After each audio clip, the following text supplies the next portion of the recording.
اور اس کے اندر دریا روا کیے اور اس میں پہاڑوں کی میخیں گاڑ دیں اور پانی کے دو ذخیروں کھارے اور میٹھے کے درمیان پردے حائل کر دیے، کیا اللہ کے ساتھ کوئی اور خدا بھی ان کاموں میں شریک ہے؟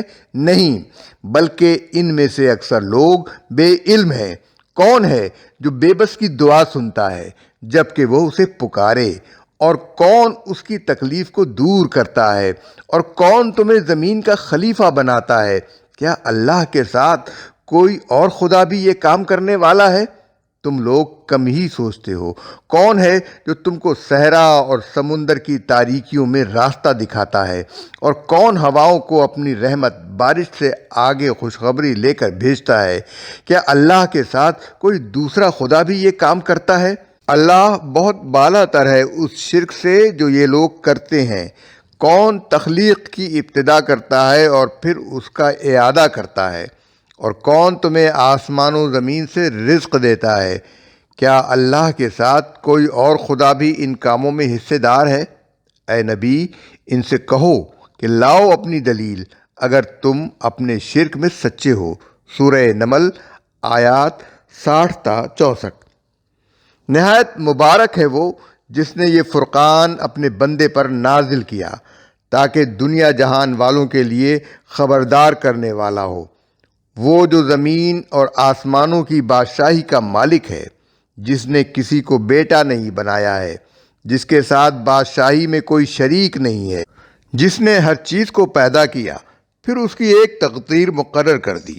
لوگوں نے اسے چھوڑ کر ایسے معبود بنا لیے ہیں جو کسی چیز کو پیدا نہیں کرتے بلکہ خود پیدا کیے جاتے ہیں، جو اپنے لیے کسی نفع نقصان کا اختیار نہیں رکھتے، جو نہ مار سکتے ہیں نہ جلا سکتے ہیں، نہ مرے ہوئے کو پھر اٹھا سکتے ہیں۔ سورہ فرقان آیت 1 تا 3۔ سورہ نحل میں آیت 3 سے 16 تک اللہ تعالیٰ کی تخلیق کے بہت سے کرشمے بیان کرنے کے بعد فرمایا، پھر کیا وہ جو پیدا کرتا ہے اور وہ جو کچھ بھی پیدا نہیں کرتے دونوں یکساں ہیں؟ کیا تم ہوش میں نہیں آتے؟ آیت 17۔ اے نبی، ان سے پوچھو آسمانوں اور زمین کا رب کون ہے؟ کہو اللہ۔ پھر ان سے کہو کیا اس کو چھوڑ کر تم نے دوسروں کو اپنا کارساز ٹھہرا لیا جو خود اپنے نفع و نقصان کا بھی اختیار نہیں رکھتے؟ ان سے کہو کیا اندھا اور آنکھوں والا دونوں برابر ہوا کرتے ہیں؟ کیا روشنی اور تاریکیاں یکساں ہوتی ہیں؟ ان لوگوں نے جن کو اللہ کا شریک ٹھہرا رکھا ہے، کیا انہوں نے بھی کچھ اللہ کی طرح پیدا کیا ہے جس کی وجہ سے ان کے لیے تخلیق کا معاملہ مشتبہ ہو گیا؟ ان سے کہو اللہ ہی ہر چیز کا خالق ہے، وہ یکتا ہے، سب پر غالب۔ سورہ رعد آیت 16۔ اے نبی، ان سے کہو کبھی تم نے دیکھا بھی ہے اپنے ان شریکوں کو جنہیں تم خدا کو چھوڑ کر پکارتے ہو؟ مجھے بتاؤ انہوں نے زمین میں کیا پیدا کیا ہے؟ یا آسمانوں میں ان کی کوئی شرکت ہے؟ یا ہم نے ان کو کوئی کتاب دی ہے جس کی بنا پر یہ اپنے شرک کے لیے کوئی صاف سند رکھتے ہوں؟ کچھ نہیں، بلکہ یہ ظالم ایک دوسرے کو محض فریب کے جھانسے دے رہے ہیں۔ سورہ فاطر آیت 40۔ اور اگر تم ان سے پوچھو کہ آسمانوں اور زمین کو کس نے پیدا کیا ہے تو یہ ضرور کہیں گے کہ اللہ نے۔ ان سے کہو پھر تمہارا کیا خیال ہے اگر اللہ مجھے کوئی نقصان پہنچانا چاہے تو کیا یہ تمہاری دیویاں جنہیں تم اللہ کو چھوڑ کر پکارتے ہو اس کے پہنچائے ہوئے نقصان سے بچا لیں گی؟ یا اللہ مجھ پر مہربانی کرنا چاہے تو کیا یہ اس کی رحمت کو روک دیں گی؟ اگر یہ نہیں کہہ سکتے کہ وہ ایسا کر سکتی ہیں تو ان سے کہہ دو کہ میرے لیے بس اللہ ہی کافی ہے، بھروسہ کرنے والے اسی پر بھروسہ کرتے ہیں۔ سورہ زمر آیت 38۔ مشرکین کہتے تھے کہ ہمارے معبود اللہ کے ہاں ہمارے لیے ذریعہ تقرب اور ہماری سفارش کرنے والے ہیں، اس لیے ہم ان کی عبادت کرتے ہیں، ان سے دعائیں مانگتے ہیں، ان کو مدد کے لیے پکارتے ہیں تاکہ وہ ہمارے پشتی بان ہوں، ہمیں نفع پہنچائیں اور نقصان سے بچائیں۔ ان کے اس خیال کی بھی مفصل تردید قرآن میں کی گئی۔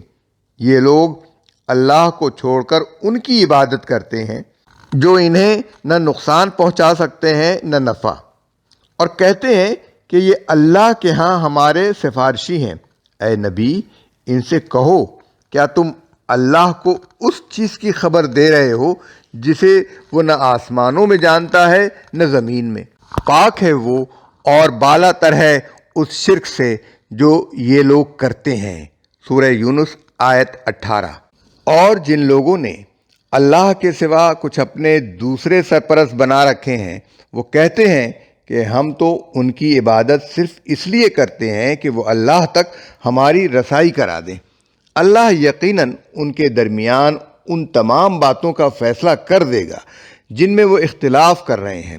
اللہ کسی ایسے شخص کو ہدایت نہیں دیتا جو جھوٹا اور منکر حق ہو۔ سورہ زمر آیت 13۔ ان لوگوں نے اللہ کے سوا کچھ اور خدا بنا رکھے ہیں تاکہ وہ ان کے پشتیبان ہوں۔ کوئی پشتیبان نہ ہوگا، وہ سب ان کی عبادت کا انکار کریں گے اور آخرت میں الٹے ان کے مخالف بن جائیں گے۔ سورہ مریم آیت 81 تا 82۔ ان لوگوں نے اللہ کے سوا کچھ دوسرے خدا بنا رکھے ہیں اور یہ امید رکھتے ہیں کہ ان کی مدد کی جائے گی۔ وہ ان کی کوئی مدد نہیں کر سکتے، بلکہ یہ لوگ الٹے ان کے لیے حاضر باش لشکر بنے ہوئے ہیں جن کی بدولت ان کی خدائی چل رہی ہے۔ سورہ یاسین آیت 74 اور 75۔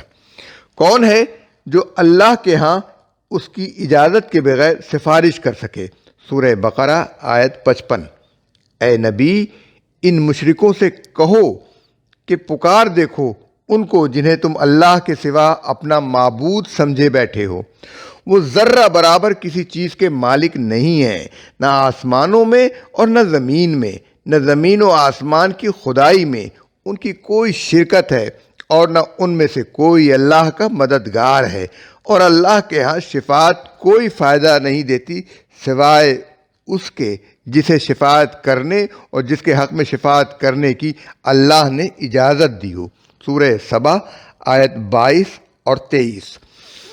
اور اس شخص سے زیادہ بہکا ہوا انسان اور کون ہوگا جو اللہ کو چھوڑ کر ان کو پکارے جو قیامت تک اسے کوئی جواب نہیں دے سکتے، بلکہ وہ اس سے بھی بے خبر ہیں کہ یہ لوگ ان سے دعا مانگ رہے ہیں۔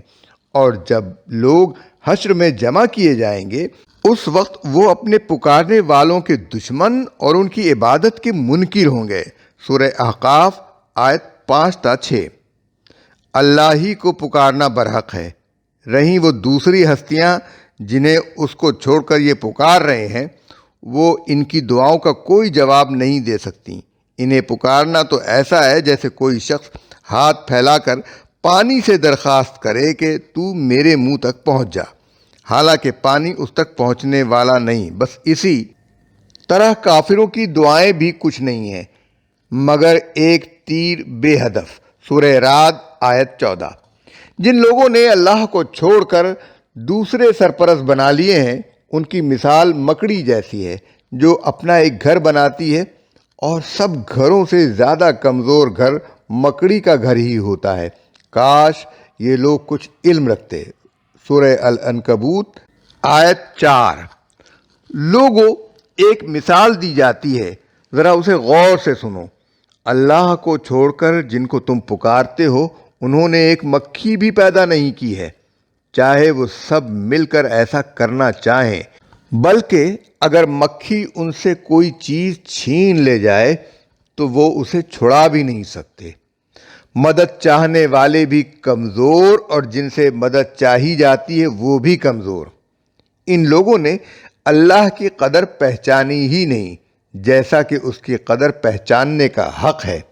حقیقت یہ ہے کہ قوت والا اور زبردست تو اللہ ہی ہے۔ سورہ حج آیت 73 تا 74۔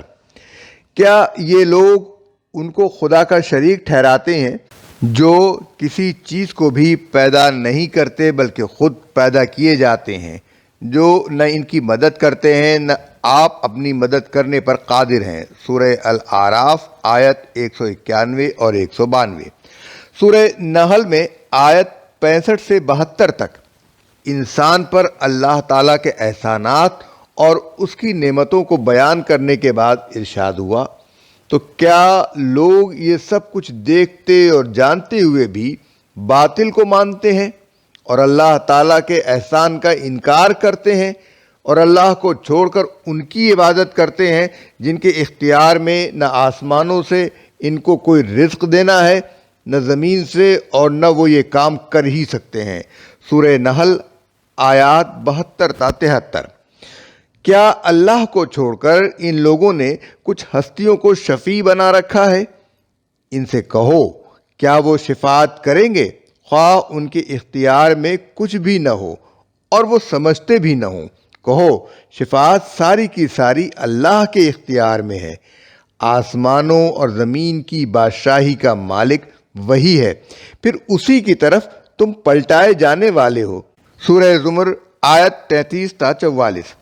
تمہارے گرد و پیش بہت سی بستیوں کو ہم ہلاک کر چکے ہیں، ہم نے آیات بھیج کر طرح طرح سے ان کو سمجھایا کہ شاید یہ پلٹ آئیں، پھر کیوں نہ ان ہستیوں نے ان کی مدد کی جنہیں اللہ کو چھوڑ کر انہوں نے تقرب اللہ کا ذریعہ سمجھتے ہوئے معبود بنا لیا تھا، بلکہ عذاب آنے کے وقت وہ ان سے گم ہو گئے، اور یہ تھا ان کے جھوٹ اور ان بناوٹی عقیدوں کا انجام جو انہوں نے گھڑ رکھے تھے۔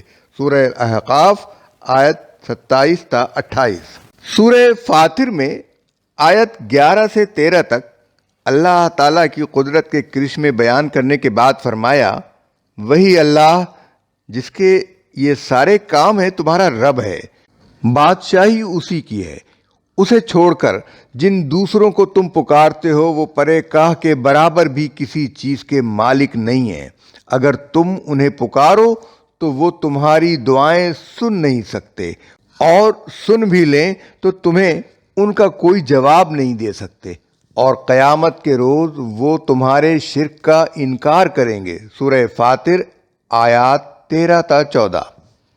اللہ ہی حق کے مطابق فیصلہ کرتا ہے، رہے وہ جن کو یہ مشرکین اللہ کو چھوڑ کر پکارتے ہیں وہ کسی چیز کا بھی فیصلہ نہیں کرتے، در حقیقت اللہ ہی سب کچھ سننے اور دیکھنے والا ہے۔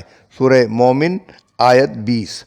پھر لوگوں کو بتایا گیا کہ جو کوئی عزت کسی پشتیبان کی طاقت چاہتا ہے، اسے کوئی سفارش اور ذریعہ تقرب اللہ تلاش کرنے اور اس کے آگے دعائیں اور التجائیں اور نظر و نیاز پیش کرنے کی حاجت نہیں، اس کا ذریعہ صرف ایک ہے۔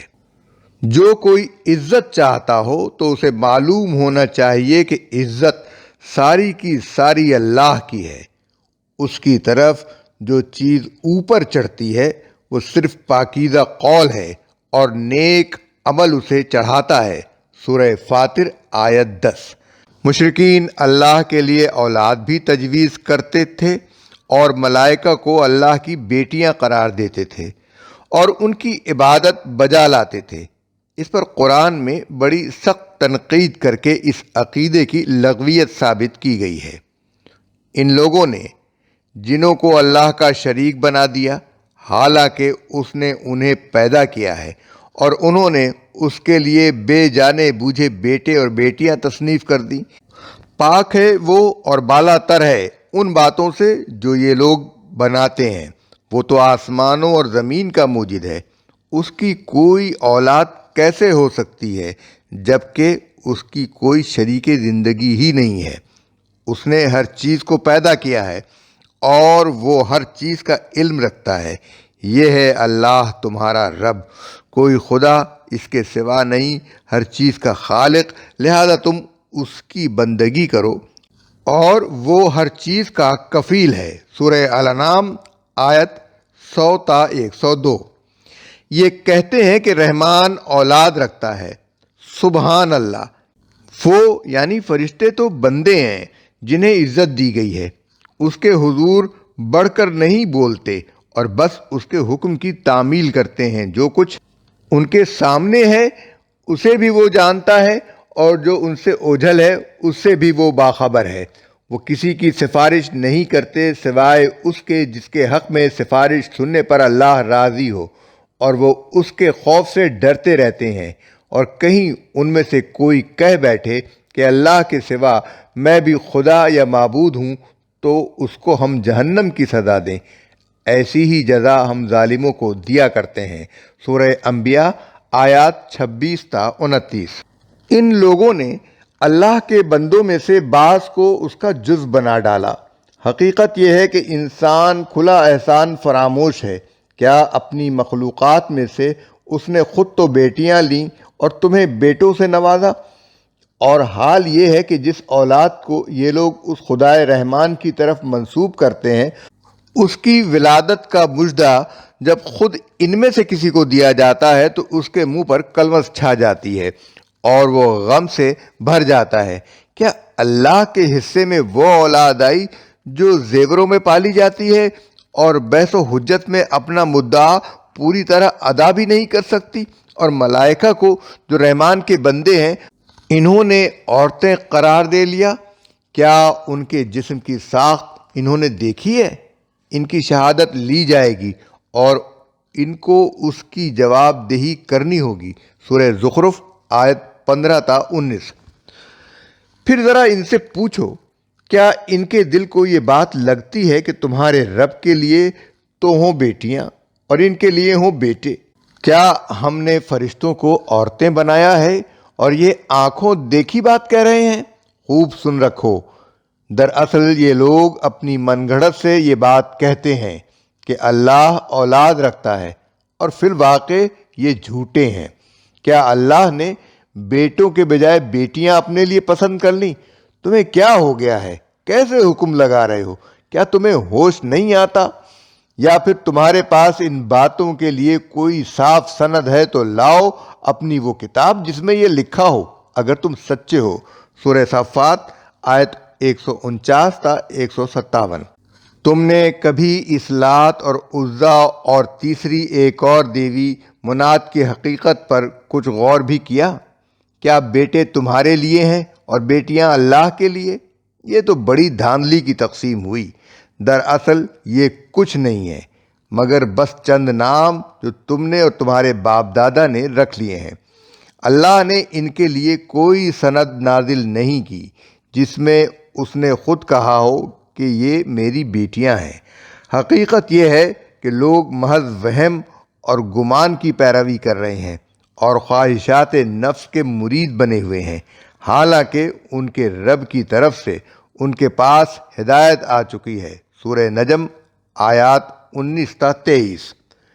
شرک کے ایک ایک پہلو کی تردید کرتے ہوئے مشرکین کو قرآن میں یہ بھی بتایا گیا کہ تمہارے معبودوں کا مصرف اس کے سوا کچھ نہیں ہے کہ تم ان کے آگے نظر و نیاز چڑھاتے اور پرستش کے مراسم بجا لاتے رہو اور ان سے یہ دعائیں مانگتے رہو کہ وہ دنیا میں تمہارے کام بناتے رہیں۔ تمہارا کوئی معبود بھی ایسا نہیں ہے جو تمہیں یہ ہدایت دیتا ہو کہ دنیا میں زندگی بسر کرنے کے صحیح اصول کون سے ہیں اور غلط کون سے، کون سا طریقہ برحق ہے اور کون سا باطل۔ حالانکہ عبادت کا مستحق اگر کوئی ہو سکتا ہے تو وہ جو اپنے بندوں اور پرستاروں کی رہنمائی بھی کرتا ہو۔ ان سے پوچھو، تمہارے ٹھہرائے ہوئے شریکوں میں کوئی ایسا بھی ہے جو حق کی طرف رہنمائی کرتا ہو؟ ان سے کہو وہ تو صرف اللہ ہے جو حق کی طرف رہنمائی کرتا ہے۔ پھر کیا وہ جو حق کی طرف رہنمائی کرتا ہے پیروی کا زیادہ حقدار ہے، یا وہ جو خود راہ نہیں پاتا الا یہ کہ اس کی رہنمائی کی جائے؟ پھر تمہیں کیا ہو گیا ہے؟ تم کیسے حکم لگاتے ہو؟ در حقیقت ان میں سے اکثر لوگ گمان و قیاس کے پیچھے چلے جا رہے ہیں، حالانکہ گمان حق کی ضرورت کو کچھ بھی پورا نہیں کرتا۔ سورہ یونس آیت 36۔ اس طرح دلائل سے شرک کا پوری طرح قلع قمع کر کے لوگوں کو صاف صاف خبردار کر دیا گیا کہ شرک وہ گناہ ہے جس کی معافی خدا کے ہاں کبھی نہیں ہو سکتی جب تک آدمی اس سے توبہ نہ کرے، اور اس گناہ کے ساتھ آدمی اپنے زوم میں خواہ کتنے ہی نیک اعمال کرتا رہے وہ سب ضائع ہو جائیں گے۔ اللہ اس بات کو ہرگز معاف نہیں کرتا کہ اس کے ساتھ کسی دوسرے کو شریک کیا جائے۔ اس کے سوا دوسرے جس قدر گناہ ہیں وہ جس کے لیے چاہتا ہے معاف کر دیتا ہے۔ اللہ کے ساتھ جس نے کسی اور کو شریک ٹھہرایا اس نے تو بہت ہی بڑا جھوٹ گھڑا اور بڑے سخت گناہ کی بات کی۔ سورہ نساء آیت 48۔ اے محمد ان سے کہو پھر کیا اے نادانو تم اللہ کے سوا کسی اور کی بندگی کرنے کے لیے مجھ سے کہتے ہو، حالانکہ تمہاری طرف اور تم سے پہلے گزرے ہوئے نبیوں کی طرف یہ وحی بھیجی گئی تھی کہ اگر تم نے شرک کیا تو تمہارا سارا عمل ضائع ہو جائے گا اور تم نامراد ہو کر رہو گے، لہذا تم اللہ ہی کی بندگی کرو اور شکر گزار بندوں میں شامل ہو۔ سورہ زمر آیت 64 تا 66۔